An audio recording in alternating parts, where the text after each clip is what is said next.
quite so soon, but please come on up and He's talking to your friend. he's writing down my Abraham and Sarah routine right now. That's going to work all over the country. As long as that guy isn't in the audience, I'll tell you. He's talking to Well, let me close with this. I travel all around the country to some beautiful places. Well, let me just do this in 2 minutes. I travel around the country to some beautiful places. In the suburbs. I just got back from Canada a couple of weeks ago. Beautiful communities. Yep. Are you applauding that because I came back? Or for Canada? And I travel all over the country to some wonderful communities, and they're just wonderful places, and there's so much trust outside of New York. Inside of New York City, it's a little different. People in New York City are not so trusting, they're a little angry, and it's not the same feeling as outside of New York in the suburbs.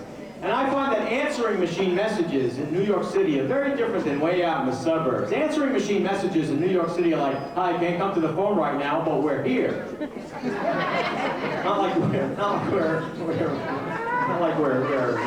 anywhere else. We're home. We're here. We're having dinner, and we're having steak tonight. And you know what that means? There are steak knives on the table. I wouldn't come over and rob us now because we're here. Just can't come to the phone right now, but we're here. After dinner, we're going into the living room for some skeet shooting. I wouldn't come over tonight because we're here. Coming over to rob us, don't, because we're here. Way out in the suburbs, it's like, hi, we can't come to the phone right now. We're at Mother's for the weekend. We won't be back till Monday. Oh, not before 3 o'clock. If this is Midge, the keys, Midge, are underneath the welcome home mat and up on the ledge. Thanks a lot. Dennis, I think everyone is ready for you, and have a great time today.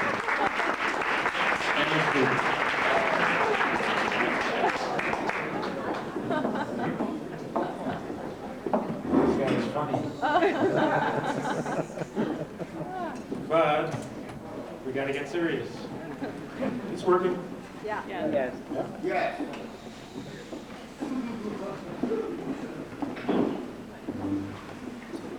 So let's switch almost pathologically from humor to seriousness. We'll try anyway.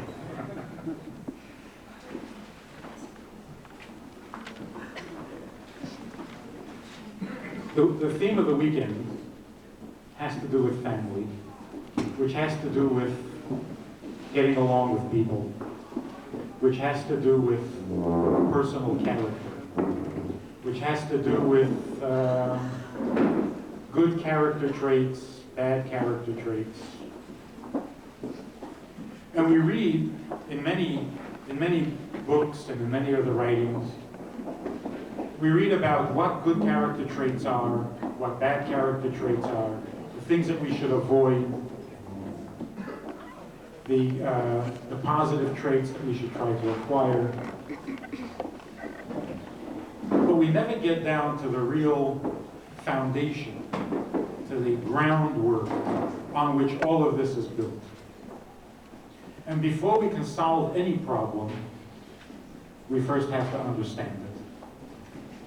And very often, our best plans and our best intentions turn to nothing because we decided to fix the problem. We became inspired to fix the problem before we understood what the problem really is. And that's why in marriage counseling, for example, if you're talking to a couple and you say, you really ought to do such and such, and the husband says, that's right, that's 100% right, good, I'm going to do it. You know that you haven't solved the problem. Too quick, too flip, too artificial, too superficial. Don't understand the problem. Let me present you with a problem.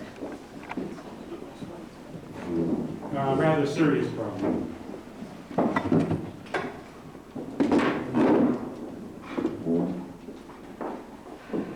I was talking to a group of women who had become observant, but their husbands were not interested. It's not an uncommon thing these days.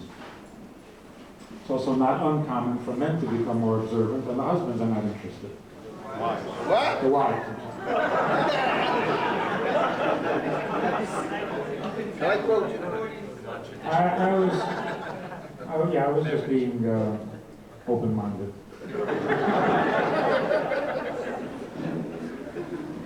You want to see if we were awake? The reason that it happens, that one spouse becomes observant without the other, is of course a sign of inconsideration. You get inspired, you get excited, so you do it. Then you think, oh, what about my wife? What about my children? But first you get inspired and you make a decision and you change your life, and then you think, oh, wait a minute, I'm married. And then you're upset because they're holding you back and you want to do great, holy, and divine things, and these unholy, uninspired people in your life are holding you back. But here we had a group of women who were really trying to be considerate. So they sat down, and they described the problem, and they started giving each other advice. Maybe you should say to your husband such and such. Maybe you should try doing it this way. Maybe you shouldn't do...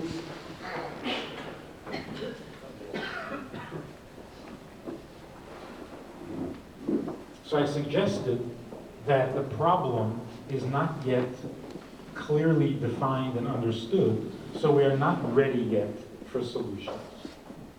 What exactly is the problem? And one of the women said, well, my husband doesn't want to be religious. Is that a problem? Is that the definition? Do you now know what's going on? You know nothing. What do you mean he doesn't want to be religious? What does religious mean? What does want mean? What does doesn't mean? What does he mean?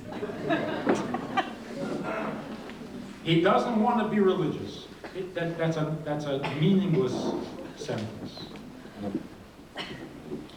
Let's break it down. You came home and you said that you wanted to keep kosher. Your husband said no, because he doesn't want to be religious. Is that the problem? You came home and you said you wanted to change the dishes, and he said no. What's going on? How many times in your marriage have you already changed the dishes for all sorts of other reasons? Because you found a nicer set? Because you needed more place settings? A woman comes home to her husband and says, I'd like to buy new dishes. The marriage breaks up over this? I don't think so. So why did he say no? You come home and you say you want to keep Shabbos. A marriage is going to break up over this? What, because he wants to watch television? Doesn't make sense. Obviously, he is saying no to the kosher dishes because he's afraid of what's going to follow. Because you start with the dishes, and you end up with the beds. This he doesn't want. But even that's not really the true depth of the problem. The real problem starts to show itself when the wife comes home and says, we're going to keep kosher from now on. And the husband feels like his identity and his role in the marriage has just been altered permanently. It used to be his house. She used to be his wife. Not anymore. This is not his house and she's not his wife. From now on, whatever God says goes, whether he likes it or not. So what does he know? In his own house, he is not the boss. He used to be the center of her life. He no longer is, obviously, the center of her life. But even that's not the full extent of the problem. The full extent of the problem is not who is in charge of the dishes or who makes decisions about how many beds you have in the bedroom. The real problem is this woman went away to a lecture and came back and said, we have to change the dishes. We have to keep Shabbos. We have to keep mikvah. We have to. You have no choice in the matter. It's what God wants. God said we have to do.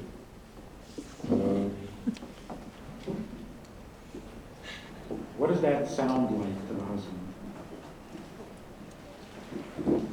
In the husband's mind, perhaps not consciously, he is thinking, and if God tells you to leave me? So far they've talked only about dishes. But what if God tells you to leave me, to dump me? I'm out of here, right? That's a problem. He is no longer secure, not only in the role he used to have, he's not sure he has any role here at all. Because if God says dump him, that's it, he's out. So I ask these women, now that you've become observant, now that you are believers, now that you are religious, if God tells you to dump your husband, what will you do?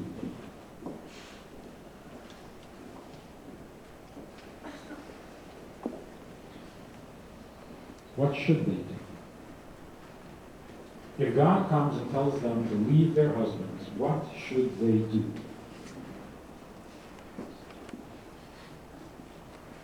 Well, we have two stories in the Torah. One is about Abraham, and the other is about Moshe. God came to Abraham and said, sacrifice your son. Give him up. Abraham asked no questions, had no hesitations, and offered up his son. We could learn from this that if God comes to a woman and says, dump your husband, of course you should do it, and do it the way Abraham did, get up early in the morning and do it with joy.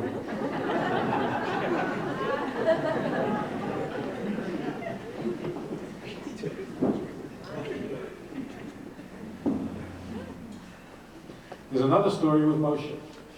The Jews had made a golden calf, and God said, let me wipe them out. And Moshe said, no. If they go, I go. Wipe me out. Erase me from your book. From this we should learn that if God comes to a woman and says, dump your husband, the woman should say, I can't. Where he goes, I go. So which one is it? The one in the middle. Depends on whether you like your husband.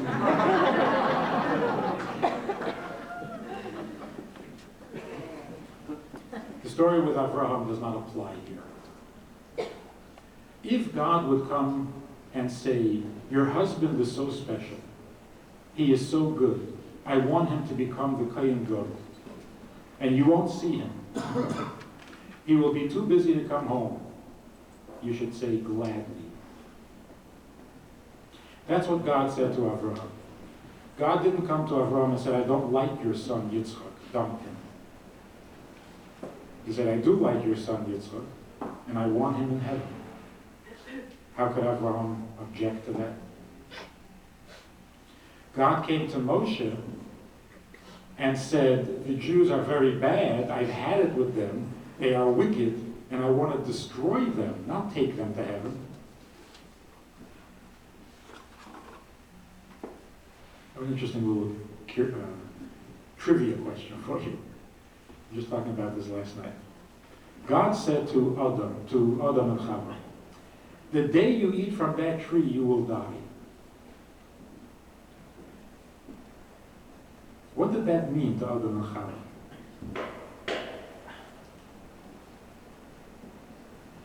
They were in Gan Eden. Where were they going to go? They were living in Gan Eden, and God says, you're going to die. Die and go where?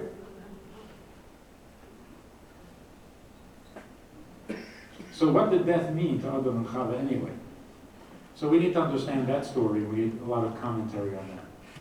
But when God came to Moshe and said, I want to destroy the Jews, of course Moshe defended them because they weren't going to heaven. The same is true with Avraham himself.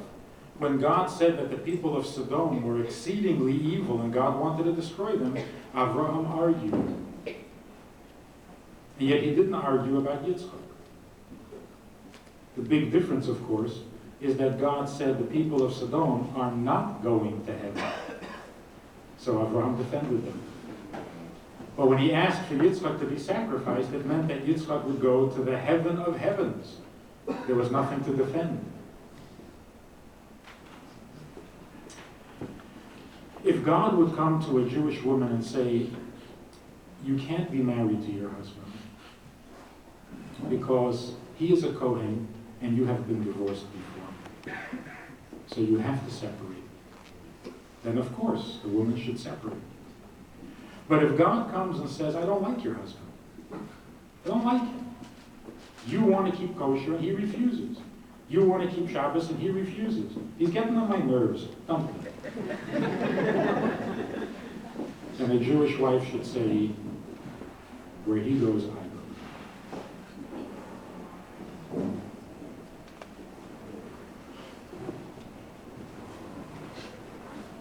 So, in order to understand how to solve a problem, we have to understand the problem itself. And this is just one example. Until you realize how deep the problem goes, all your solutions are going to be shallow. What is the solution in this marriage? The solution is, first of all, understand. Understand. He doesn't want to be religious. That is so presumptuous. That's so superficial. Particularly, you've been married a number of years, you know your husband, he's a good man. What does it mean? All of a sudden, he doesn't want to be religious and now he's bad. So let's understand the problem on a much deeper level. The problem of getting along, the problem of being a mensch, the problem of simply being nice. Because what does it take to be married? What does it take to be married? You have to be nice.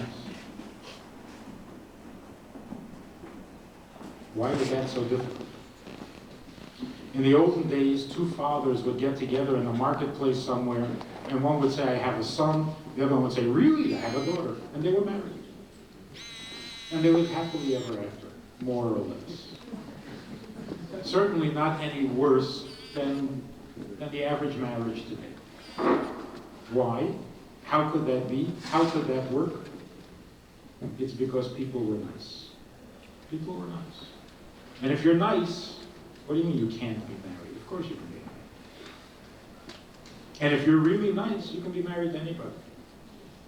Well, maybe not everybody. Within reason.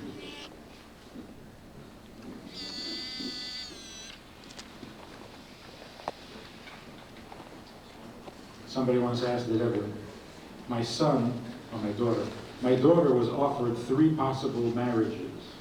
Which one should I choose? And he gave the Rebbe the names. The Rebbe looked at it and said, they're all good.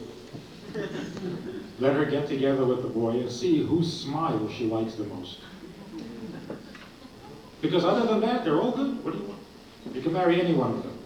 But if you prefer one smile over another, or should I say one sense of humor over another, then marry the one whose sense of humor you like the best.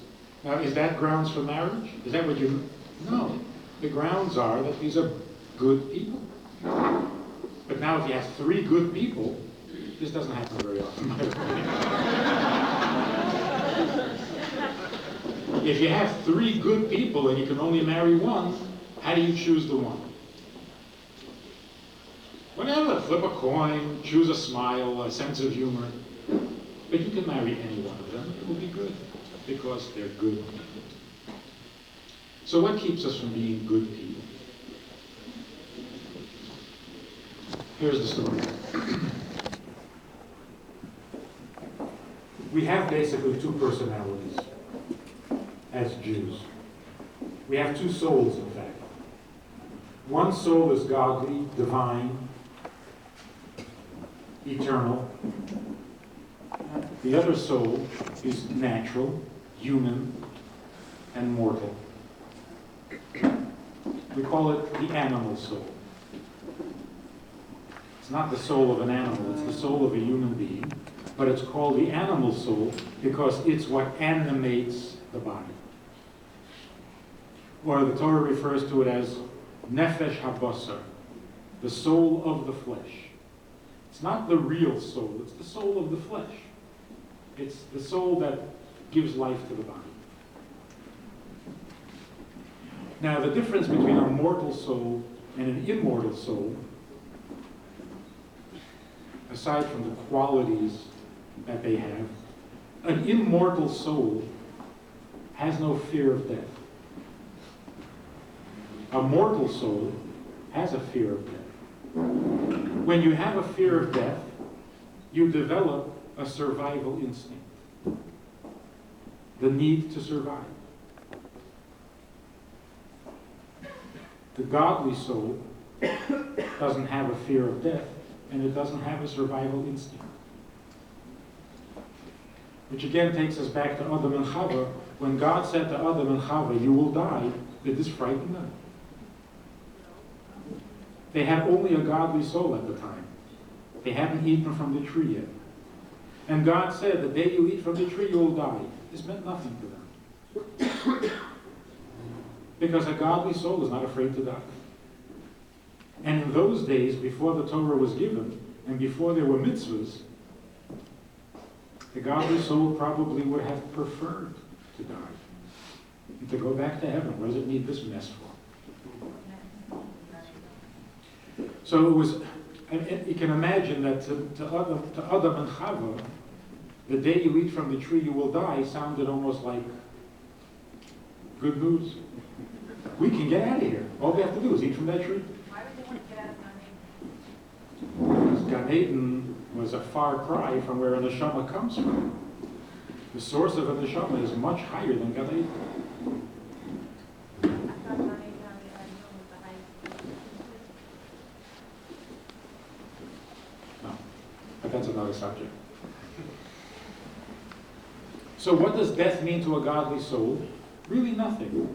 Today, now that we have Torah and mitzvahs, death to a godly soul means no more mitzvahs. And so the godly soul does not want to die. But essentially, a godly soul is not afraid of death because it doesn't die. So what is the difference between the human personality and the godly personality? The human personality has an obsession with survival. The godly soul doesn't have that obsession. The godly soul's obsession is God. Let's think about the survival instinct for a moment. The survival instinct is made up of three parts, or three impulses. In order to survive, when you really aren't eternal or immortal, then surviving is basically an unnatural thing. You're trying to live even though you're not really a living being. Your life is borrowed. So the survival instinct is an artificial condition that produces three impulses. Impulse number one, I am important. I am. And this to the animal soul is very important and very significant because it's news. The godly soul is, but that's not so exciting because it always was and it always will be. So of course it is. But existence for the animal soul is news. It's special. And so the animal soul is very taken, very impressed by its own existence. So the first impulse in the survival instinct is, wow, I am.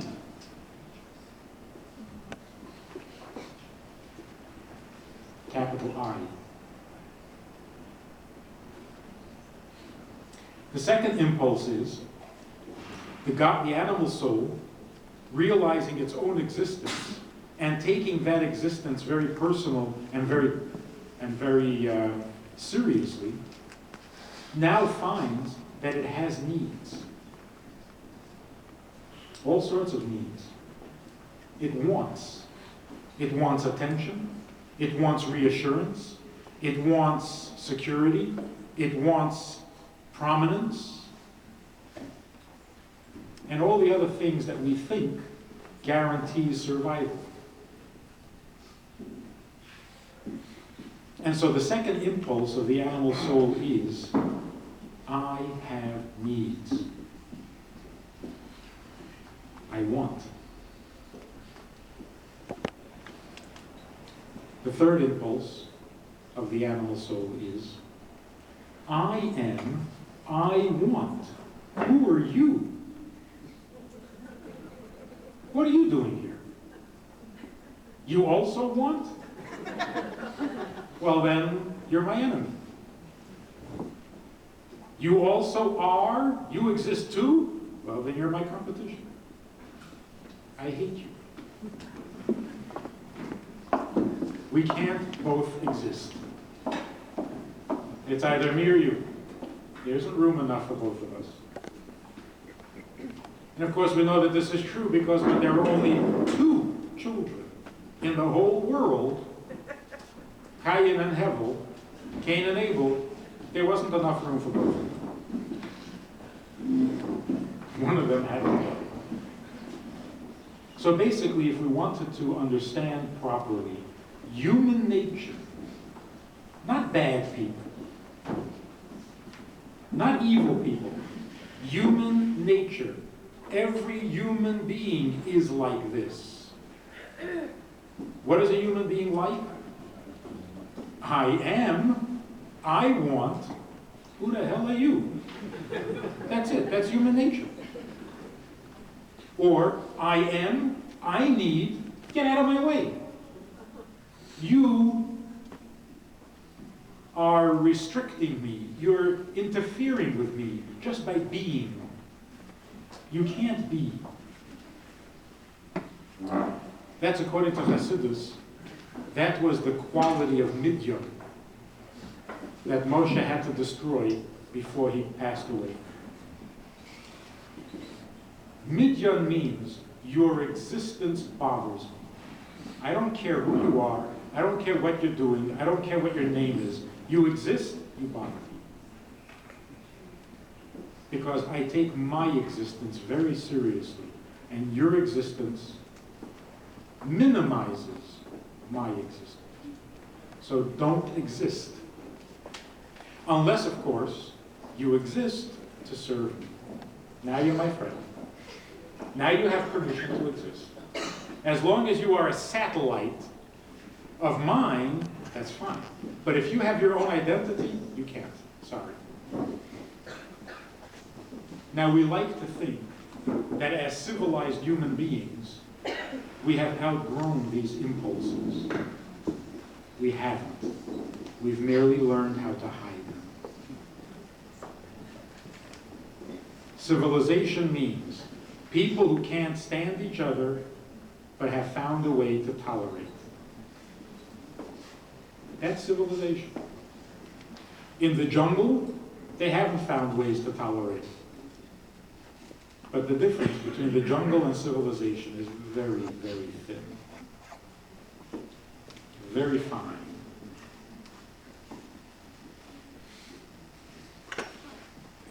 That's why we have a hard time getting along. There's that famous story, I think it's a classical story. A man came to the Tzemach Tzedek, and he said to the Tzemach Tzedek, he's miserable, he's suffering, he's in pain, because wherever he goes in the shul, people are stepping on him. He didn't mean that literally. Figuratively, they were stepping on him. Wherever he went, people were putting him down. They were stepping on him. And the Tzemach Tzedek said to him, if you wouldn't spread yourself all over the shul, so that wherever anyone stepped, it was on you, you wouldn't have this problem. In other words, his problem wasn't that he didn't know how to communicate with others. His problem wasn't that he was not socially adept. His problem wasn't a lack of skills. His problem was that he had an unbridled animal soul. But that's what everybody has. Same animal soul. When it's unbridled, when it's all over the shul, then everyone who walks into the shul is your enemy because he's stepping on you simply by being there. So the first step is rein in this animal soul. An animal has to be reined. An animal has to be muzzled. An animal has to be corralled. Keep the animal at least in its limited space. Don't let it spread all over the shul. That's how we raise children. What is the first thing you teach a child? To tolerate the presence of others. Others who are not there to play with them. Others who are there to take the toys and play with the toys themselves. And children can't tolerate that. So when we teach children to share, you're not only sharing the truck or the doll, you're sharing the universe. Allow another child to exist. Don't be such an animal. But we never quite get over it. So if there's a problem in relationships, it's not enough to look at the externals. We have to get right down to the core. And at the very core, our animal soul is incapable of getting along with other animal souls.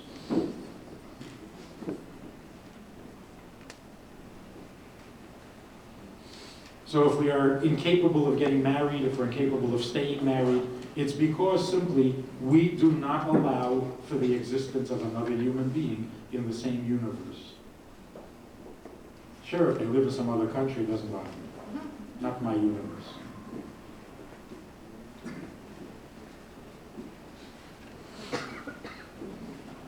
What is the solution? The solution is, and we do have a solution, the solution is we shift our focus from our natural soul to our godly soul. When you get married, you're doing it basically on the strength of your godly soul. Your godly soul has no survival needs. Your godly soul doesn't have this wondrous appreciation of its own existence. It's not impressed with itself. And therefore it is not threatened by the existence of another. On the contrary. The godly soul is interested only in another. He has no interest in himself. Himself he can take for granted. He always was, he always will be. That's the problem. So he's interested in somebody else. That's where marriage comes from. That's why marriage can be unconditional. If we get married only with our animal souls, it can work only conditionally. If you're there to serve me, if you please me, if you never make me uncomfortable, if you always do what I ask, if you enhance my existence and don't minimize it or restrict it in any way, then we will be happily married. That's why when we're publishing the book on relationships and choosing a title, the publishers liked the title, Doesn't Anyone Blush Anymore? But I preferred a different title and they didn't like it. They thought it was a little too harsh. The title I preferred was, Shut Up, I Love You.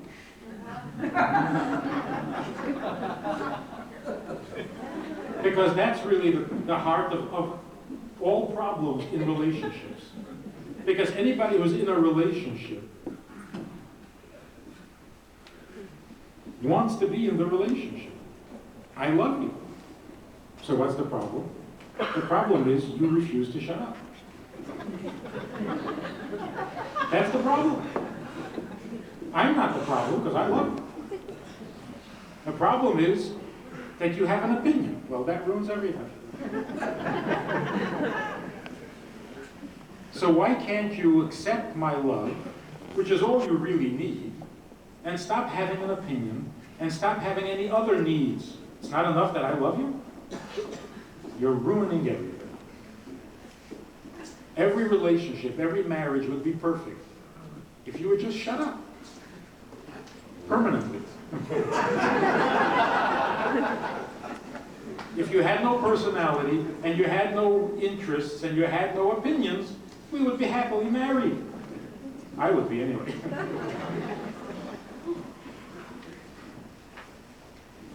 So if it's a relationship between two animal souls, it can only be conditional.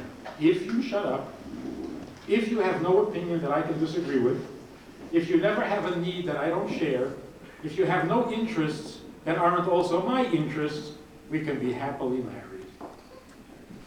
I don't know why we should be, since we're so alike, that I really don't need you. But it would be very easy to be married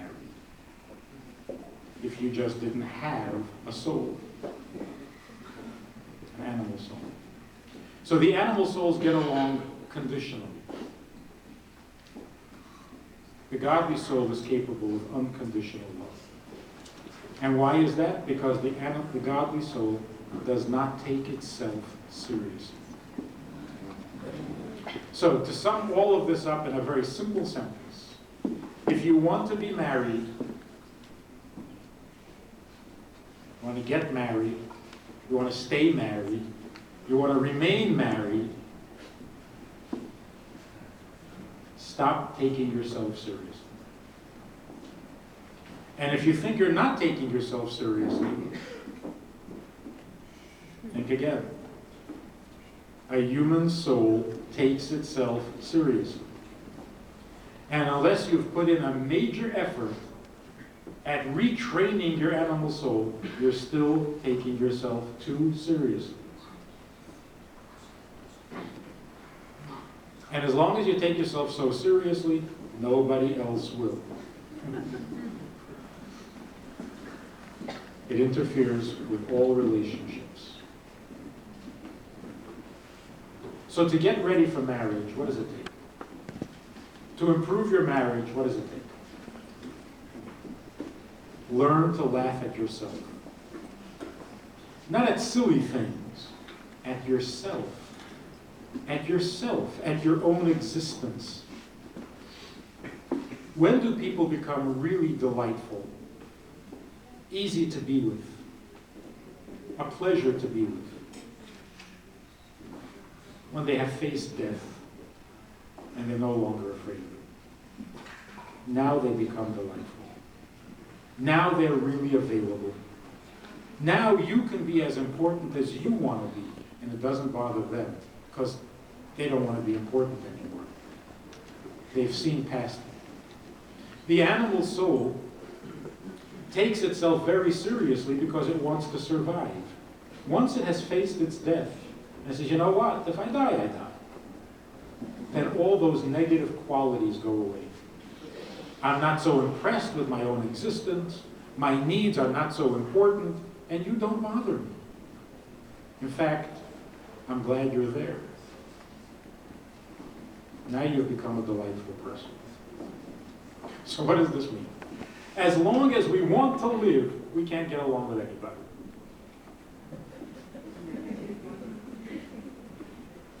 When we no longer want to live, then we can get along. But nobody wants to get along with us.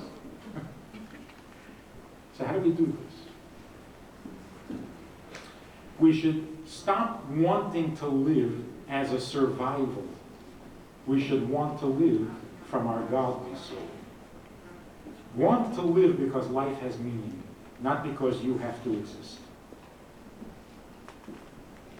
A person who lives because life has meaning, and not because they need to survive, Those are the most popular, the most lovable, the most delightful, the most pleasurable people in the world. Those are the ones who keep everything else going.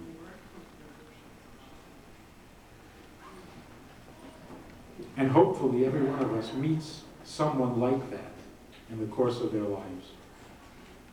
And just meeting a person like that can have such a healing effect. It's so enlightening. It's such a blessing. It's so curing. Just to meet someone like that.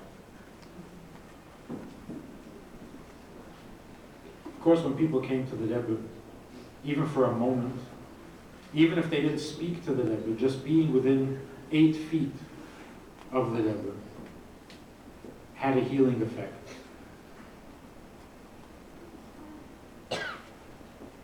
Because you were in the presence of someone who lived only because the godly soul saw meaning in life. Other than that, he had no needs. And that's healing. So how do we do this? In everyday life, in practical terms, how do we do this?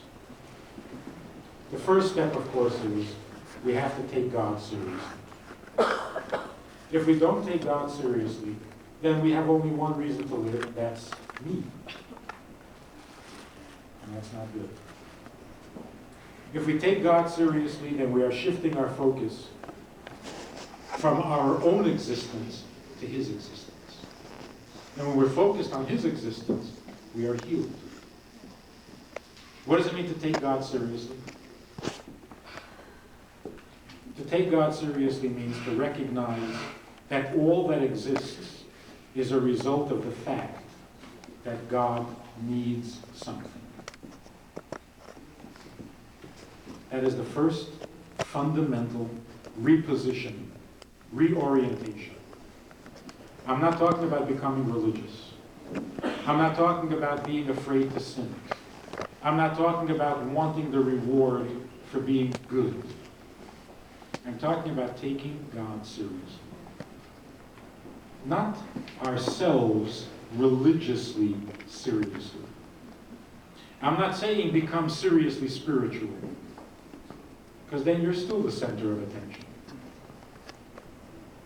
I'm saying take God seriously, which means you know how excited you are over the fact that you exist. Get excited over the fact that God exists. You know how seriously and how deeply you feel your own needs. Shift that. Can you imagine how much God needs? And you feel that other people impinge on your existence, they cramp your style. God needs those people. Those people make God's plan and God's needs complete. That's a total reversal.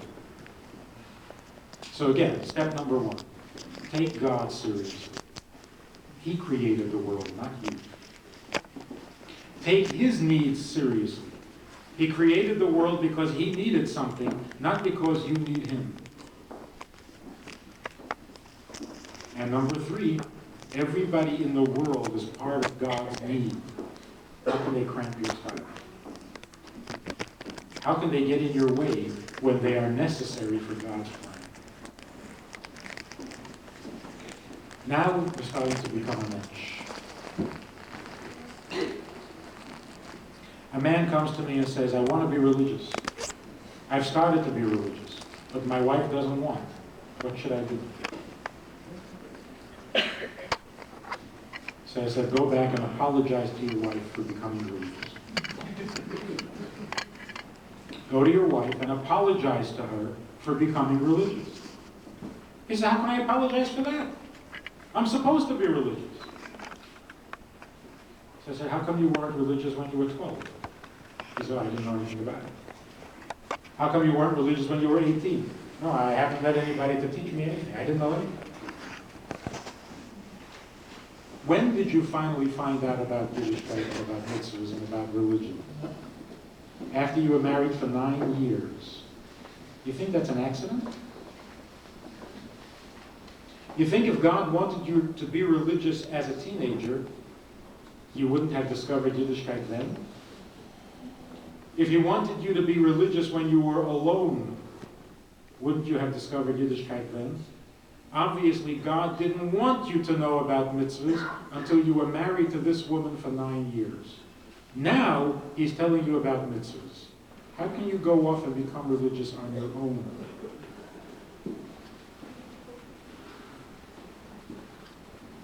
That's like going to work, earning a paycheck, and spending it on yourself.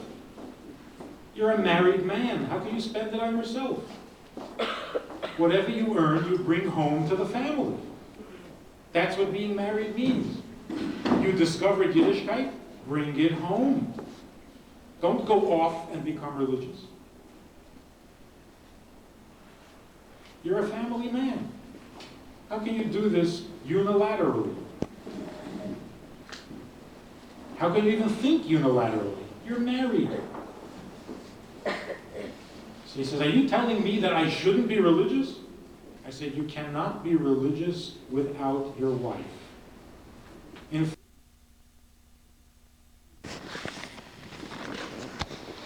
That's the difference between the way the animal soul thinks and the way the godly soul thinks.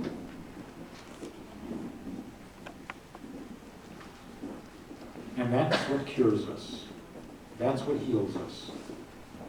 Unfortunately, we can study Torah and become religious and keep mitzvahs and be ultra, whatever, ultra zealous, fanatical, orthodox. And it's not Yiddishkeit. Because even the animal soul knows how to be religious. But it's not godly. So a man can become religious to the nth degree, and there's nothing godly about it, because he is still the center of his universe. He is still very impressed with the fact that he exists, and now he has needs he never had before.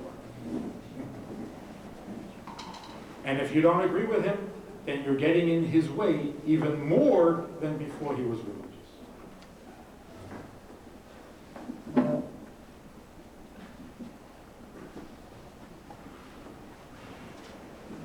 So what can we do to get out of that habit of the human soul and become more godly? I think that that's what Hasidus is all about. Hasidus is not simply about being religious or being good. It's about being godly. And being godly is very different from being religious. Being religious still puts you in a seat of prominence. Being godly makes you soft because God is the creator, not you. It makes you much more flexible because God has needs, not you. And it makes you much more attentive and sympathetic and empathetic to others because maybe God needs them more than he needs you. There's an interesting incident. Happened years ago when the first astronaut landed on the moon. And there was a talk show where a number of rabbis were being interviewed on Judaism. And one of the questions that the host asked was, how do you explain the fact that God would punish a person for eating a sandwich because it isn't kosher? How does that fit with the democratic idea that a person has the right to do whatever he wants in the privacy of his own home? So a guy pays for the sandwich, it's all legal. He takes it home to the privacy of his own kitchen, and he eats a sandwich. For this, God is going to drag him out of his kitchen and whip him? How is an American supposed to appreciate such a thing? So the rabbi on the talk show said, It's not so simple. Nobody gets whipped because they ate a sandwich, unless they know what it means to sin, they know what God is, they know what a sin is, they know what a mitzvah is, they've been warned, and within seconds they went ahead and did it anyway. Only then they get whipped. Anyway, the next Shabbos at the Friedman, the Rebbe referred to this conversation and said it was an okay answer, but it doesn't really answer the question. The question is, why does God have the right to interfere in the private activities of an individual? So fine, he doesn't get whipped unless he meets the following conditions. But even then, what is this interference in your private life? So the Rebbe said, the answer comes from current events. Space travel. And very briefly, the Rebbe's point was this. You take an individual, an astronaut, you choose him for his wisdom, for his strength of character, for his ingenuity, for his resourcefulness, for his maturity, and then you train him. You train him thoroughly so that he becomes the expert on space travel and space conditions and everything else. Then you strap him into this space capsule and you tell him when to sleep. And you tell him when to get up. And you tell him what to drink. And what to eat. And when to push which button. And if he decides on his own to push some other button, everybody gets upset with him. Now, where is the outcry?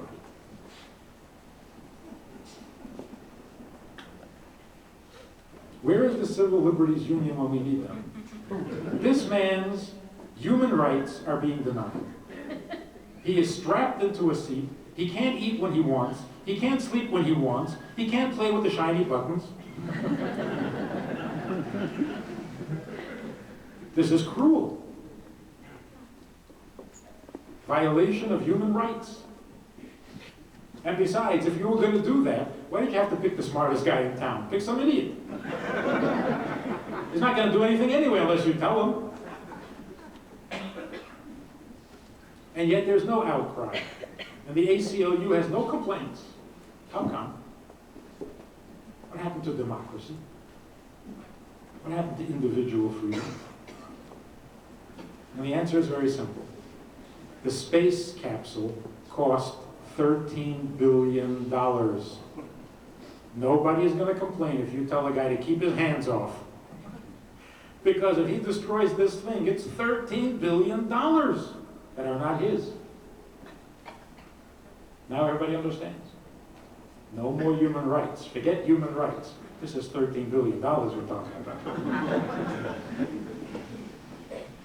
So basically, if you put some guy into your space capsule and you paid $13 billion, he's going to do what you say, not what he wants. And that makes perfect sense in the ultimate democracy in the world. Now, the space capsule is only a tiny little piece of machinery, and it's only $13 billion. The universe, God's space capsule, is far more precious. And when God puts you into his space capsule and says, there's one tree I don't want you to touch, you don't touch. And it's not a violation of your human rights. It's like one student once was arguing with me. He says, I have no objections to the commandments. I have no objections to morality, but why can't I decide? I'll decide what's good and bad. I'll decide what's right and wrong, and I'll stick to it. I don't want God telling me what's right and wrong. Freedom. I said, well, you do have the right to decide what's right and wrong, of course. It's a free word, it's a free country. You can decide what is right and wrong. All you have to do is say, let there be light. And create some light. Then you say, see, God gave you the formula. I mean, if you want to do it, go right ahead. And then say, let the dry earth come to the surface. And then say, let the earth give forth vegetation. And then breathe life into some humanoid. And then you can tell him what's right and what's wrong.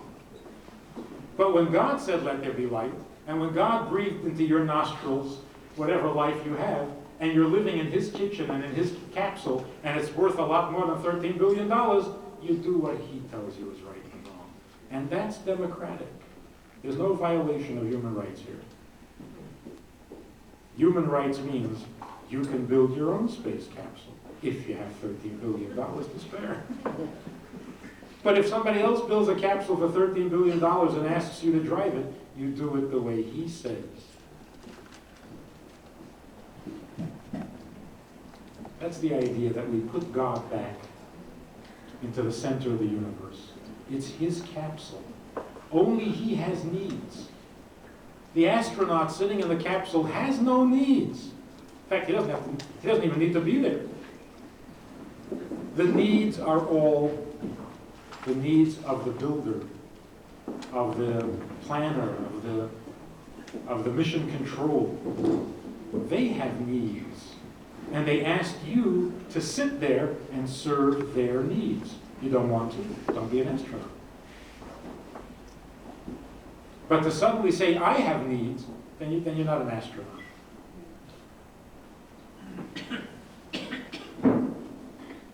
Another interesting illustration.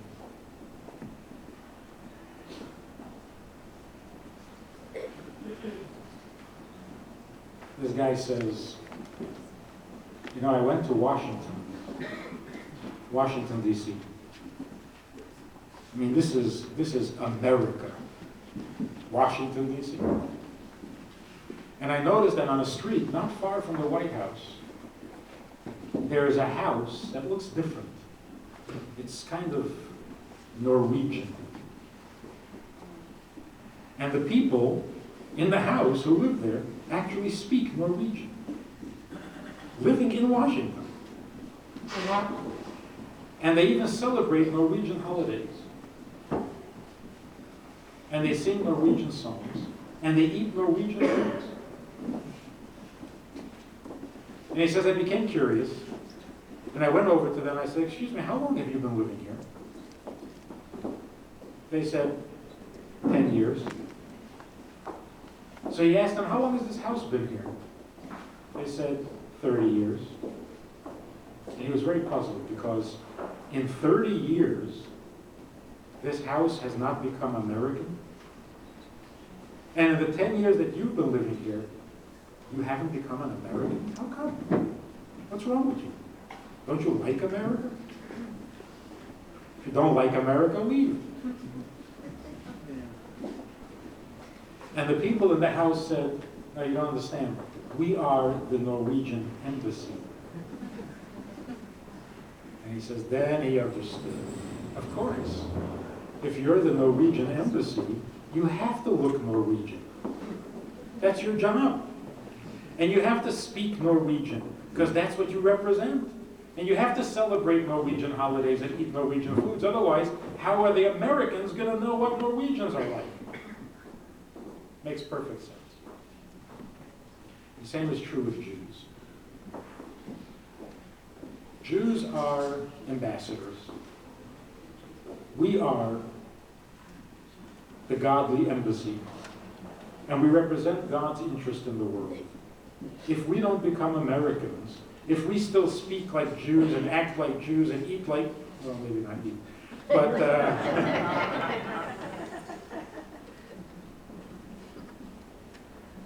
everybody should be able to understand why we haven't become Americans. Because we are the embassy. We're the ambassadors. If we become Americans, we might as well not be here. We'll be shipped back and stripped of our immunity. And all of that represents, again, a single idea. God is the center. It's his interest, it's his world, it's his planet, it's his capsule, it's his kitchen, it's his interest and his need, and we are his ambassadors. Then we can get along. But if I am here to protect my existence, everybody else in the world becomes my enemy. That's human nature.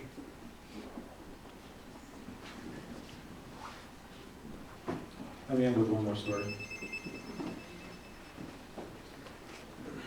A story of divine providence.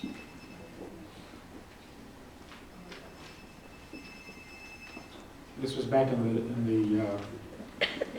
the late 70s. I was in one of the offices upstairs in 770.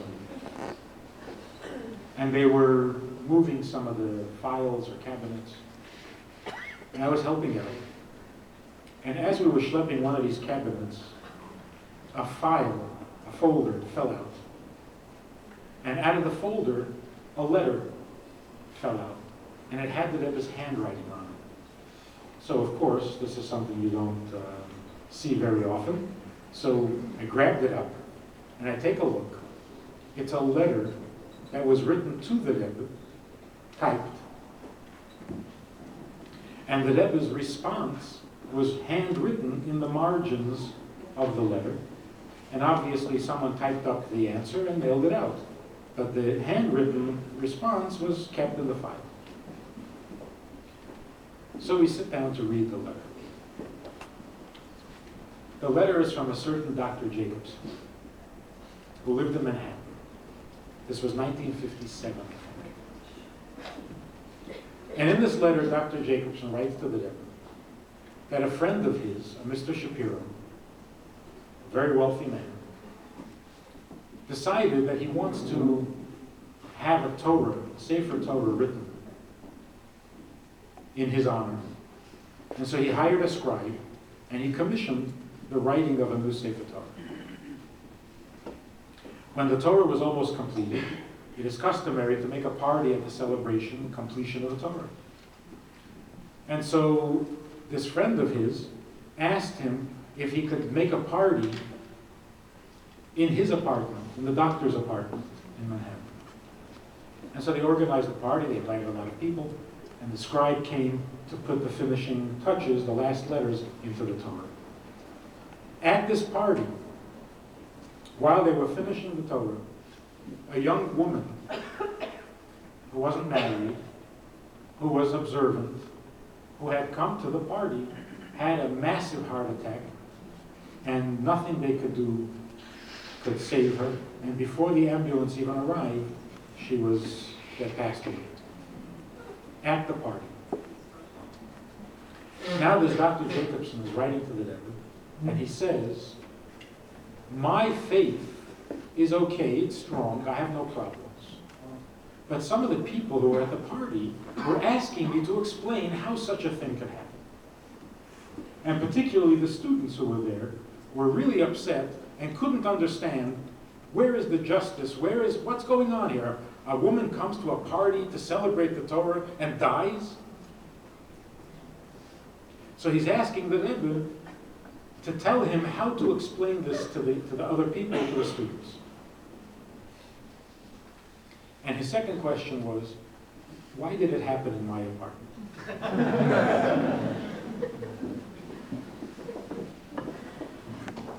The Rebbe's answer was in steps numbered A, B, C. A, how can a human being presume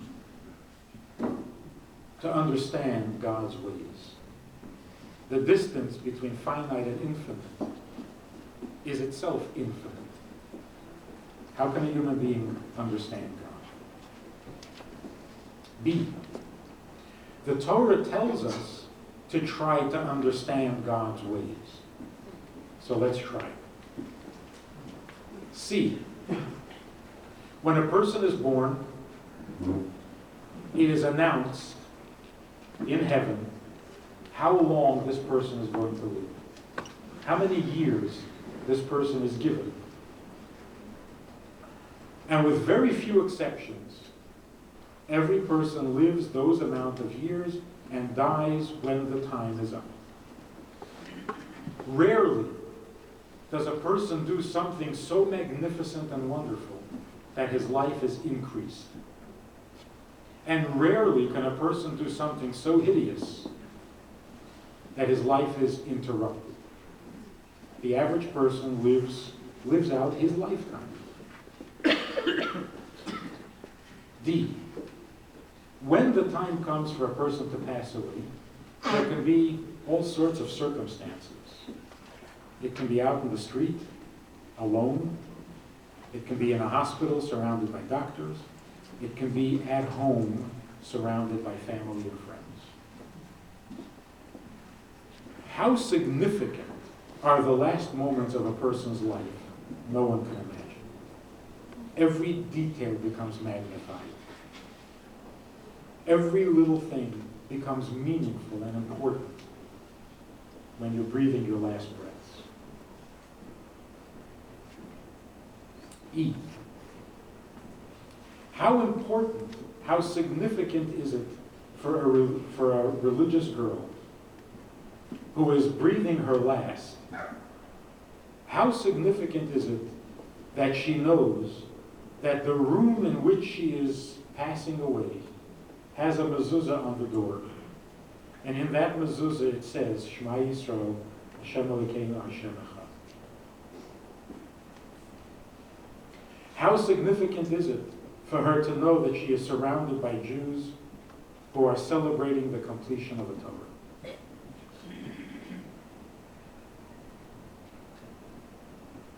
And with the completion of the Torah, her life too is completed. F.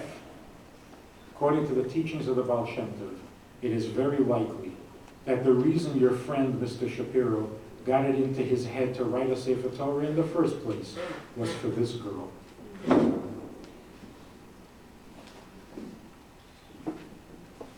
Conclusion. Tell your friends and the students who were at the party that what they witnessed is an awesome example of divine providence. Concerning the second question, why did it happen in your apartment? The Rebbe says, you're a doctor. Doctors have two jobs. One is to heal the sick, and the other is to comfort the dying. Usually you do it at the hospital. This time it happened in your house. But why you? You're a doctor. That's what you do. So you were there to comfort her in her last moments. I mean, this is awesome. But it's not the end of the story.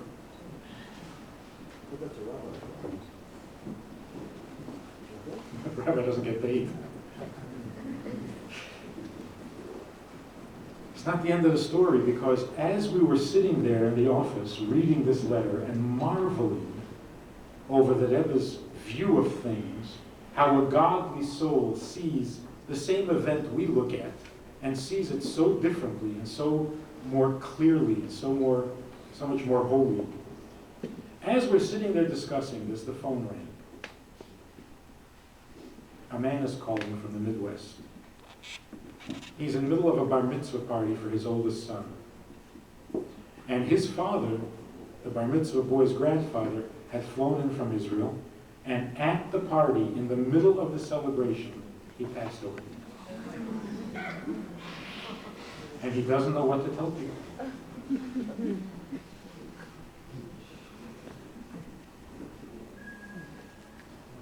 So, why were we moving furniture? Why did they suddenly decide they had to remodel the office? Why did this folder fall out? Why was it lying there?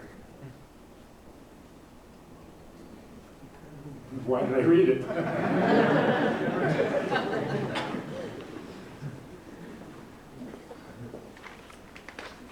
You see, God does run the world, even when we're not aware. And when we become aware, it makes us so much more capable of being part of a relationship, of being part of a family, of belonging. Because when we stop fighting to exist, we become delightful. That's the key. That's the answer. Stop trying to be and then you become wonderful. Stop protecting your existence, and you become lovable. Stop taking yourself seriously, and everybody else becomes much more desirable. And that's what Yiddishkeit is all about. And that's why, when Hillel was asked, what is the essence of Yiddishkeit? He said, the essence of Yiddishkeit is, take someone else more seriously than yourself. That is the essence of Yiddishkeit. Because the only way you can do that is when you put God back into the center. That's the whole story. So what's on your mind tonight? First of all, how was Shabbos? For those of you who are here for the first time.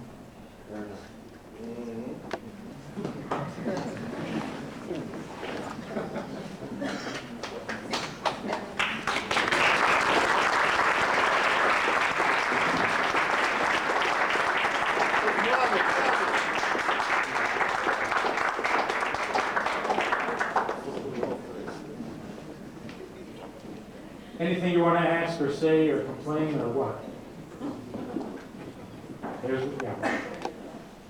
I happen to be a follower. I happen to like Abraham Joshua Heschel a lot, and I have his books in my house, most of his books, and one of his books is God in Search of Man. And I read the book a number of years ago. My sons did become very religious, and they said to me, why are you reading this book, God in Search of Man? God has no needs. And, how do you explain, if we said, and one of his questions to me was, if God has a need, that means God is lacking. How can we explain the fact that God lacks if he needs? You're reading a book entitled God in Search of Man, written by Joshua Heschel, and you're asking me to explain it? Well, we constantly use the term God needs. Yes. And in, I think, a lot of people's idea of God, how can God have a need? That means if God has a need, that means he's lacking something. Yeah. If God has a need, doesn't mean he's lacking.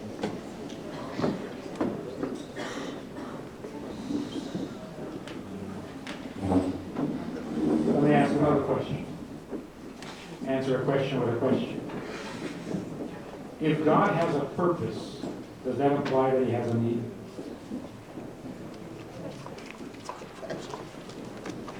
So if God has no need, does that mean he has no purpose? And would we worship a God who has no purpose? Does that make him more perfect, not having a purpose? Or less perfect? This idea that not having needs makes you perfect is a very human one. A very finite concept. We who are plagued by needs wish we didn't have any, and then we would feel perfect. But that's because we have human needs. Of course, God doesn't have human needs. God's needs are divine, infinite, and perfect. So God speaks, yeah, but he speaks perfect.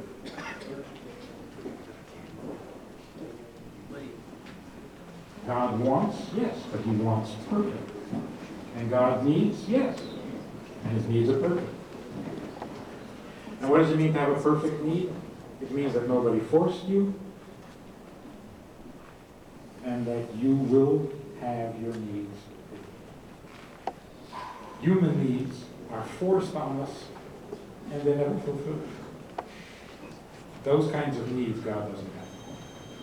So God has a need for a relationship with creatures who have a will of their own. Nobody forced them. That's him. And in this need, he will have what he needs. Because in the end, everything will serve him. But he's patient. Because to think of God as not having needs is to deny the entire Torah. God says, this upsets me, this pleases me. Well, that's So Shabbat, he doesn't really mean it. So we're not talking anthropomorphic. It's going to be divine. Divine. Yeah. If God is, everything is determined by God, why pray? I mean, go on with your life. I mean, if you can believe in God, why pray? It's like frustrating. It's like I wish, and it ain't gonna happen. Why pray? It's only frustrating. I find, like people, praying is like frustrating. It's like wishing for something that ain't gonna happen. If it's gonna happen, it's gonna happen. Just go on with your life. Well, maybe you should consider this. The question is, what's the point in praying if God is going to do whatever he wants anyway? And he's pretty much made up his mind about most things already, so. One of the ways of looking at prayer, and in fact, for thousands of years, Jews have prayed, and their prayers have not been answered, and they're not frustrated. We continue praying. What is that? One of the ways of looking at prayer is this. God wants a relationship. A relationship means that you have input into what's going on. One of the ways that you have input is that you facilitate or you participate in what is happening. We usually think of a partnership as, well, you want this, but I want that. You do this, I'll do that. And that's a partnership because I'm doing my half, which is not your half. But that's kind of a business partnership. An intimate partnership means we're doing the same thing, but we're both doing it. We're both participating or contributing. When we daven, it's not because we want God to do something other than what he wants to do, but that we want to participate in whatever he's doing. And by praying for it, and then having it happen, we have participated in making it happen. If it doesn't happen, so we were not invited to participate in that particular event, or not yet. Or we are participating, but we don't see the results. But the important thing is not that we get answered. The important thing is that we're participating. I'll give you one example. There's a story of the birth of the Navi, the prophet Shmuel. His mother, Hannah, came to the Beis HaMikdash, and she prayed for a child. And 2 years later, she brought the child to the Beis HaMikdash, and she said to the Kohen, Al Hanar Hazeh Hispaloti. It is for this child that I prayed. And she dedicated him to serving as a Navi. And what does it mean, for this child I prayed? Most people have children without praying. When she came along and said, for this child I prayed, what she was saying was, you can have a child simply because God willed it, but then you haven't participated. Then your relationship with the child is a passive one. God decided that you were going to have a child, and here's the child. And of course, you welcome the child, you want the child, and so on, but you didn't really participate in the creation of this child.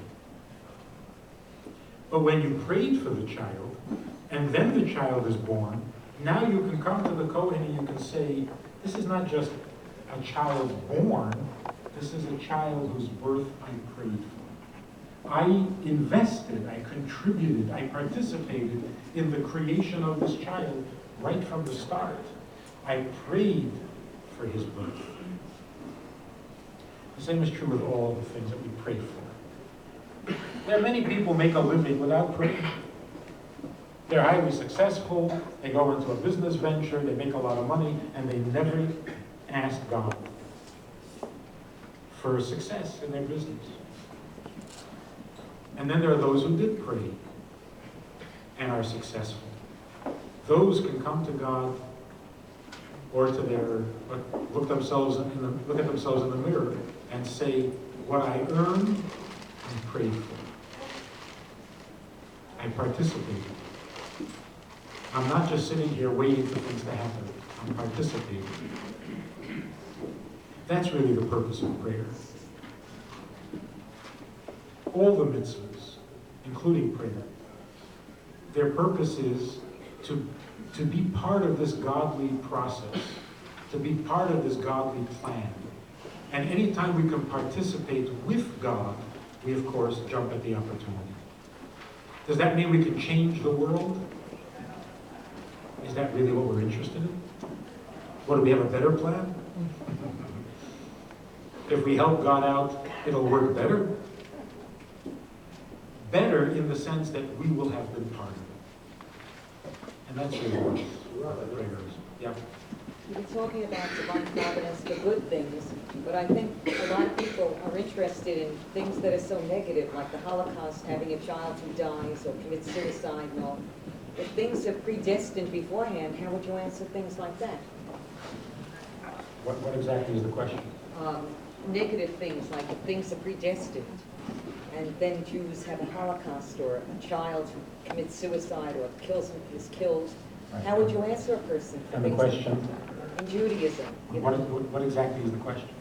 It might turn them off to being religious, feeling the Judaism. How would you answer that? But again, what exactly is the question? How can you have faith in negative things when things are very negative? Faith How- in God. How can you have faith when things are negative? What exactly is the question? Trying to get to the bottom of this. There are bad things happening, whether you believe in God or not, right? Yeah, but if So the- God ordains everything that happens, Right. then if there's a Holocaust, let's Right. say. Exactly. Who's What? responsible? Did he do it? Yeah. How do you justify it? How do we justify what God did? Right. And if we don't justify it, then it'll go away. And if we do justify it, it'll stop. In other words, what are we trying to do? Terrible things happen in this world. So what's the question?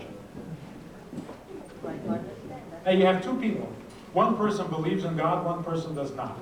So you come to the one who does believe, and say, how do you explain this? He says, why are you asking me? Ask the guy who doesn't believe. How does he explain it? The believer and the non-believer both don't have an explanation. So it's not like, well, you see, now that this happened, you should stop believing. And then what? Then there won't be a Holocaust? Or, if you stop believing, then it won't bother you anymore. Is that what we want? Is that what the question is about? How can I stop being bothered by a Holocaust? Give me a good explanation, then I can sleep better? There is no good explanation. You can't sleep better. That's just an introductory.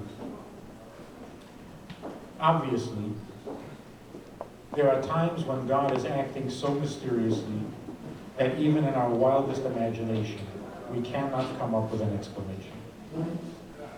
This is not terribly surprising.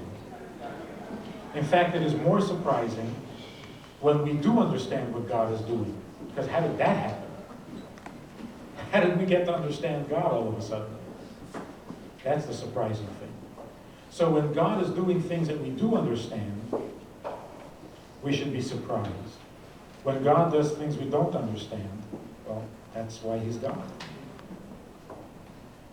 That's what makes Him infinitely different from us. On the other hand, God told us that we should demand justice, even from Him. And justice doesn't mean belief. So for a person to say, I don't know why there's a Holocaust, but I believe it's all for the good, that's not Jewish. That's not Jewish. The Jewish thing is to pursue justice. And when something happens, and you see people suffering unjustly, you have to pursue justice. which means you have to complain. If somebody came up with an explanation for why there was a Holocaust, then we would stop being Jewish. In fact, there was a rabbi in Israel not long ago who had a fine explanation. He said the reason there was a Holocaust is because the Jews in Europe weren't keeping Shabbos. What's wrong with that? What's wrong with that explanation? Jews in Europe were keeping Shabbos. Not 100 years earlier. And even if some Jews weren't keeping Shabbos, why did those who are keeping Shabbos die? Why do children die? And since when is Holocaust a punishment for not keeping Shabbos? So it's not a good answer at all. In fact, it's a terrible statement. The worst part of the statement is that now that this rabbi discovered that the Holocaust happens because people don't keep Shabbos, now the Holocaust doesn't bother him anymore. And that's the worst part of the whole thing. So what is the Jewish response to tragedies? Not necessarily as cosmic as a Holocaust. The response is, we don't understand this, we can't accept this, we demand an explanation. That's a Jewish response. So a person who says, I'm angry at God for what has happened, and I'm questioning God's judgment, and he feels guilty, because you're not supposed to question, he shouldn't feel guilty. He's being Jewish. In fact, only Jews can do this. Because of our unique relationship with God, we can afford to question him and still be married to him. Other people, if they start to question, their relationship is finished. Because the whole relationship is built on their faith. Once they start having questions on their faith, there's no relationship anymore. But with us, our relationship to God is indestructible. We are related to God because our neshama is a little piece of him. So if we question him, what's going to happen? We'll still be his children. We will still be married to him. The Jew will still be a Jew. And we will have complaints to God. That's Jewish.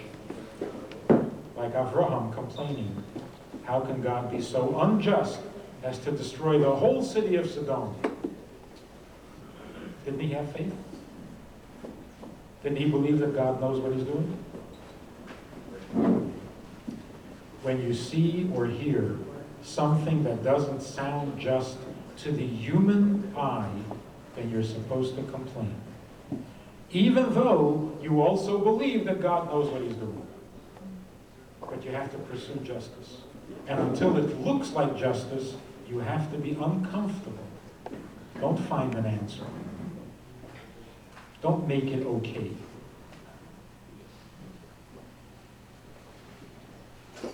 Yeah. The reason that I asked you this is I just read the book, The Jews and the Lotus, and they were talking about the Buddhist view of, you know, the past karmas and people, and it sounded so absurd, you know, that so many people would be dead because of past punishment in other lives. And I just wanted to hear a Jewish answer. I think the Jewish answer is that we don't understand, and that's okay, because you can be angry at God. He can owe you an explanation.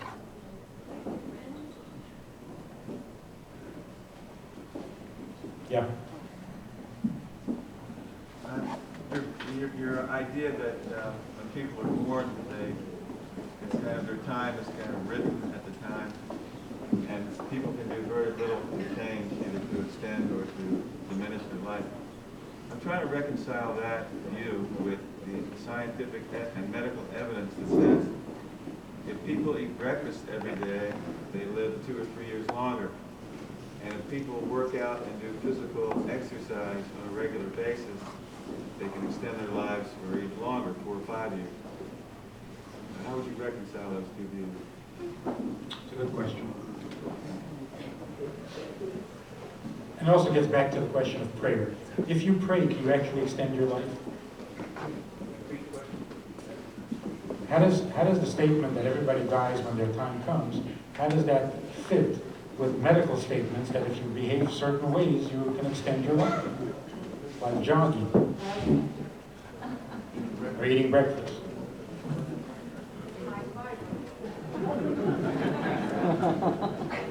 Well, forgetting for a moment the contradictions in medicine itself. Of course, if you eat breakfast, you'll live longer.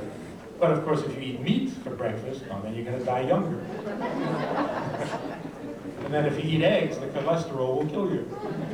So what are you left eating for breakfast that's going to make you live longer? Processed flour? God forbid. All right, so it works something like this. God created the world with certain laws that we call the laws of nature. The laws of nature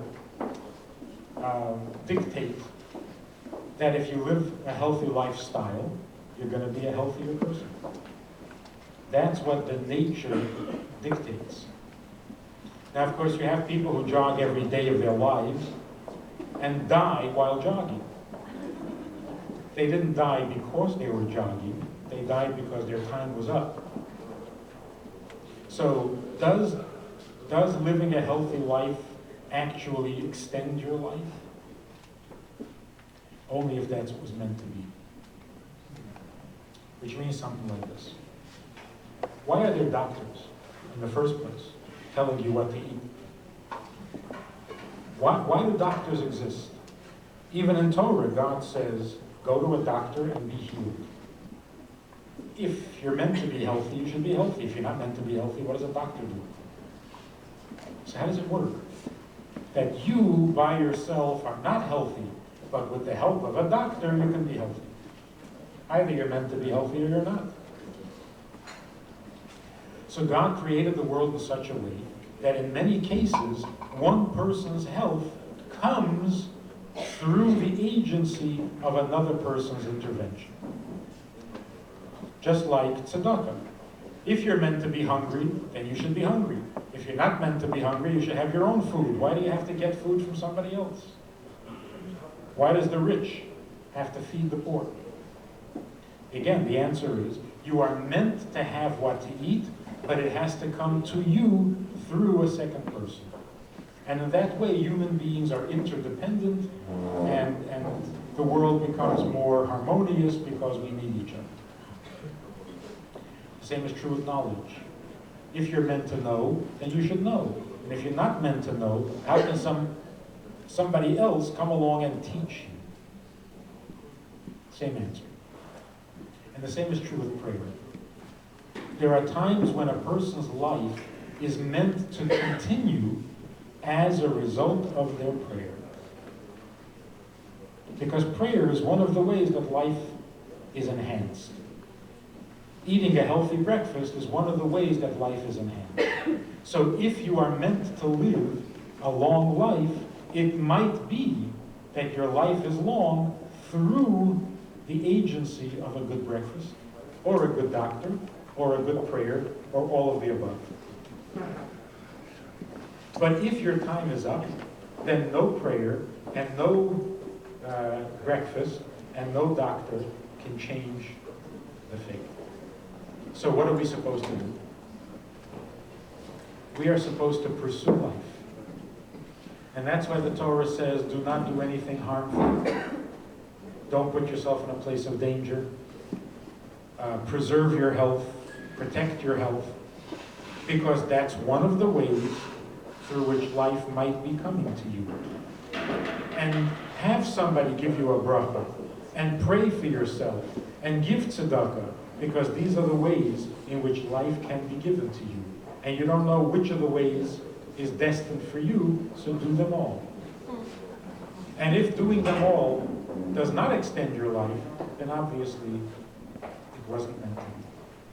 But for you to say, whatever's meant to be is fine with me, so I'm not going to eat breakfast, I won't daven, I won't give tzedakah, and I'll run around in dangerous neighborhoods, and then complain why. So, just to make it clear, the astronomers told Rabbi Akiva that his daughter was going to die on her wedding day. She did not. So they said, wait, what happened? We're never wrong. And they asked her what she had done special. And she said that some poor man came into the wedding party and everybody was ignoring him. And she herself personally went over and invited him in and sat him down and served him some food. So the astronomer said, well, sure, that can mess up everything. See, the astronomers can see what is destined for you by nature, but you start messing with mitzvahs, I mean, that they can't predict. Or if you go to the Rebbe, and the Rebbe gives you a bracha, well, of course that's going to mess up their plan. Because that they don't see in the stars. Because that's higher than the stars. But let's get back to the basic story. They told Rabbi Akiva that his daughter was going to die on her wedding night. Was she or wasn't she? She was going to die. But she did this mitzvah. Did she mess up God's plan? If she was meant to die on her wedding night, then she wasn't going to have any children. If she's not going to have any children, then she doesn't need baby furniture. If she has no baby furniture, she doesn't have to make a bar mitzvah for the boy. If the boy is not going to be born, then God doesn't have to provide him with a wife and with his children and his grand. If she survives, she messes up God's whole plan. So was God ready for this, or did he have to scramble and create a wife at the last minute and create baby furniture? And because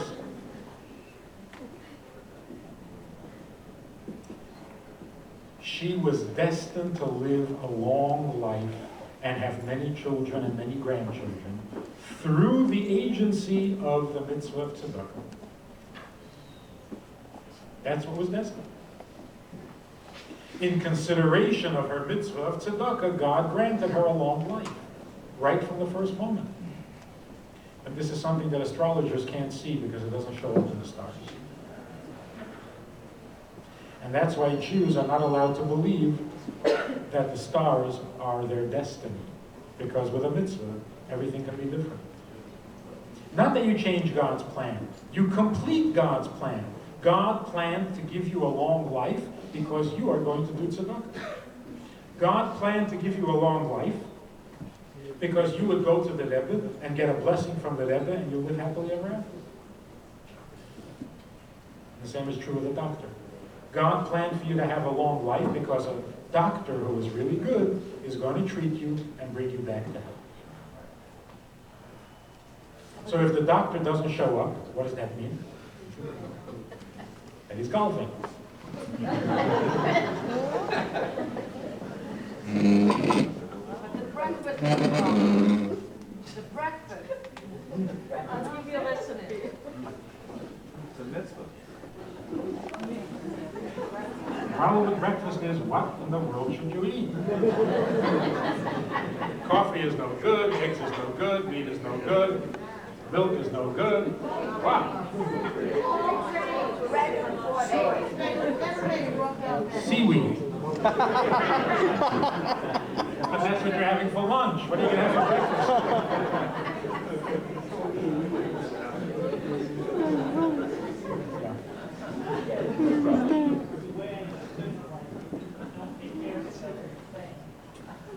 Cultivation of mind. You have a cultivation of mind, what's been sitting in the pasta. Obviously, you see this coloring in your hand. And I have another question. I have a couple of questions on what you said. You said if somebody does this mitzvah, he'll get the star or something will happen to him. But, you know, then the good thing. But we say star mitzvah, b'hai amalek. No matter what you do in this world, you're never going to get rewarded. Question of, do you benefit from a mitzvah, or is there really no reward for mitzvahs in this world? I mean, well, I can understand what it says that you get certain rewards, like, Benefit. if you work hard, you get enjoyment. But basically, for anything you do, And the wisdom. Jewish concept is there's no such, the whole Jewish concept is everything's holy and above. Yeah. No, I'm not saying, we're not talking about reward at all. We're not saying that the reward for tzedakah is that you'll live long. That's the effect of tzedakah. That's the effect. The reward is yet to come. Just like the effect of a good breakfast is that you'll feel healthier for the rest of the day. That's not a reward. That's just the effect. That's its purpose, not its reward. The purpose of tzedakah is to give life. You're giving life, and you're given life. That's its purpose. That's its function. So I want to ask you basically, one thing I learned this a while ago, we say there's certain things that the Karen Kayamis, it's like, but how do you resolve that with the two Gemaras that say, one Chulin by Shluch HaKan and by Kedusha that's not missing by Hal and Maleka? How can you say that you get certain things, I think what we say in the morning, you get the reward for that, and yet on the other hand, we have these two Gemaras that no matter what you do, the whole, in fact, that's the basic Jewish concept, not that everybody lives for Olam Haba. Ooh. Olam Haba means Well, we all do. We all in this try. world. I mean, that's Okay, let me try. that goes in the time of Let me try to resolve it. Is there reward or is there not reward? Don't we say in the Shema? Yeah. Don't we say in the Shema, if you keep my commandments, the rains will come on time, you'll have your animals, and we'll feed them, and everybody will be happy? Sounds like a reward. I think the answer might be, there's a certain fundamental reward that we get, which is not really the reward for the mitzvah. And that is, if you are busy taking care of what God needs, then God will take care of what you need, to enable you to be devoted to what He needs. So it's like basically, if you sign on to work for God, then God provides good working environment. If you don't sign on to work for Him, you're on your own, make your own environment. So God says, if you're busy doing my commandments, then I will take away the distractions. The rain will come on time, you'll live in peace, so you'll be able to do the mitzvahs. But the reward is still to come. What about tshuva? What about you? So on Rosh Hashanah and Yom Kippur, when we daven and we pray, and we do tshuva, and it's written in the book, who will live, who will die, who will be rich, who will be poor, who will be sick, who will be healthy. Right. So don't we gain some reward during this period for doing tshuva? Tshuva is one of the ways. And can't we change edicts or verdicts? Yes. Yes. But again, like with the doctor, can a doctor make a difference between life and death? Yes. Yes. Because God created the world in such a way that one of the channels through which life is given is the intervention of a doctor. One of the channels through which life will be given for this year is through your tshuva. So, in consideration of your tshuva, God's intervention. yes, in response. Right, right. So just like tzedakah is one of the ways that life is given, tshuva is one of the ways that life is given. And so when we say tshuva will change the edict, of course it will. Just like a doctor can change the outcome. But it's all within the plan of what is meant to be. So this is the system through which the plan works. So if God determines to give you a good life, it can come through a doctor, it can come through a bracha from the Rebbe, it can come through your tshuva, or it can come through your tzedakah. Or it can come without any of the above.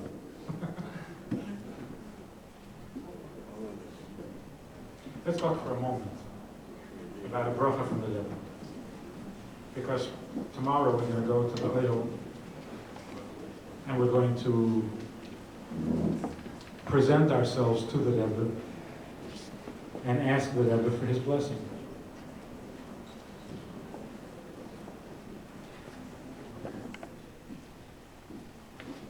Without trying to rationalize, without trying to make it all fit into a neat little package, this phenomenon, this Jewish custom of going to the grave of a holy person, and particularly of a holy person that is close to you, is an awesome experience, and it doesn't need justification, explanation. somehow the neshama understands, because this whole thing is a neshama experience. Going to the Rebbe has an advantage over all other holy places. I've just come back from Israel and I visited all the holy places in Hebron. But when you go to the Rebbe, there's the additional fact that the Rebbe is the Rebbe of our generation. He is the Rebbe who created the atmosphere, the environment, the mood, the tone for Yiddishkeit that we are living. So of course we wouldn't be Jewish were it not for Avraham and Sarah, and we wouldn't be Jewish if it wasn't for Yitzchak and Rivka. But most immediately, the Yiddishkeit that exists for us today comes from the Rebbe. And in many ways, the Rebbe's involvement and input and investment into our lives is most immediate. Those of us who knew the Rebbe while he was here, who had visited the Rebbe, who had learned, brained, got dollars from the Rebbe, of course that makes visiting the Rebbe's grave so much more immediate and so much more personal than other holy sites. And even if you've never met the Rebbe while he was alive, he is still the Rebbe of your generation. He is the Rebbe who started this whole process by which people who are not raised with Yiddishkeit find their way to Yiddishkeit, which is what we're all experiencing. And the fact that you came to the Rebbe through one of his programs, one of his projects, one of his students, one of his teachings, makes the Rebbe intimate to your life. Not just a holy person, but your holy person, for your generation, for your Yiddishkeit, for your soul, for your type and style of serving God. So going to the Rebbe should be seen not only as going to an awesomely holy place, but it should be seen as going to your mentor, to your Rebbe, to the person who is responsible for your Yiddishkeit. And when you do that, of course, you have to refer to that. When you come to the Rebbe, you don't just say, give me this, give me that, pray for me. You tell the Rebbe what's going on, because he's interested. You are his generation. You are the result of his 90-some years of investment, of work, of teaching. So first of all, tell the Rebbe what you're doing. Tell the Rebbe what's happening with your Yiddishkeit, with your mitzvahs, with your learning, with your life. Give him some good news before you spring the bad news on him. Because part of the way that we prepare ourselves for receiving a blessing is with joy. Joy facilitates blessings. And that's why the Kohanim give their blessing on Yom Tov, because we presume that on Yom Tov Jews are happy, and the Kohen is happy. So in that state of joy, there's a greater flow of blessing. So if we wanted Rebbe's blessing, it's not enough to just come and present our problems and be heavy-hearted, but we also have to present the good news, the positive things that are happening, the mitzvahs that we're doing, the growth in Yiddishkeit, and then ask the Rebbe to help you with further growth and further development and more blessing. But it should be done with a sense of joy. Give the Rebbe some good news. And the best news is the mitzvah that you're going to do. Tell the Rebbe what you are doing, and then tell the Rebbe the mitzvah you're going to add, the new observance that you're going to take on, the new minhag that you're going to keep, or improve, or perfect, that there's good stuff to come yet. And that good news makes you worthy and receptive to the brachas that the Rebbe gives. And I don't think there's any need to go into a whole list of stories and events and incidents of great blessings that come to people as a result of going to the Rebbe's home. It is a well-established custom, and it's a well-established fact. When you go to a Rebbe, to the grave of a Rebbe, and ask for a blessing, the blessings come. The blessings are given. Sometimes greater and more than we expected. So to prepare properly for this event, we have to first identify ourselves as related to the Rebbe. We are not strangers. We are either his students directly or indirectly.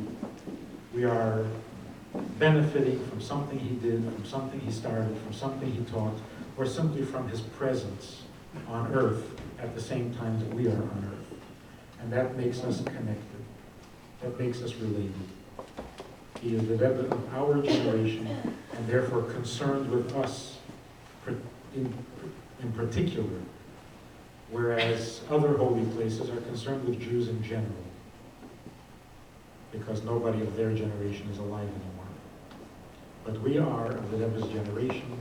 He is our Rebbe, and he deserves gratitude and thanks for the benefits that we already have from his teachings and from his projects. And he deserves the good news that we are going to continue to grow, and we're going to take on new mitzvahs and do more study, and then in return, we can be confident and assured that his blessings will continue to flow, and when we're ready for it, we will receive that blessing, and it will bring whatever it is that we're lacking in our lives, that is holding us back from serving God even better. And the Rebbe will take care of that, and in response to the blessing, we will again increase and improve our service of God. What's next on the program? Well, 9 a.m.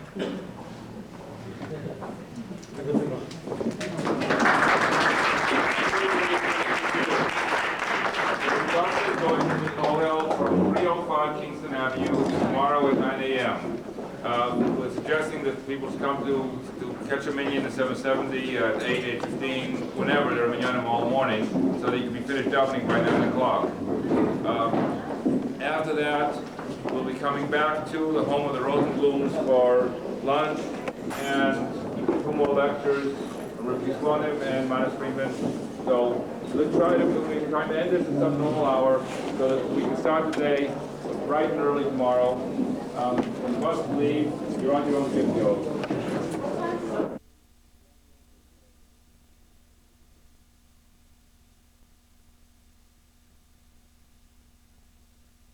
I participated in the creation of this child right from the start.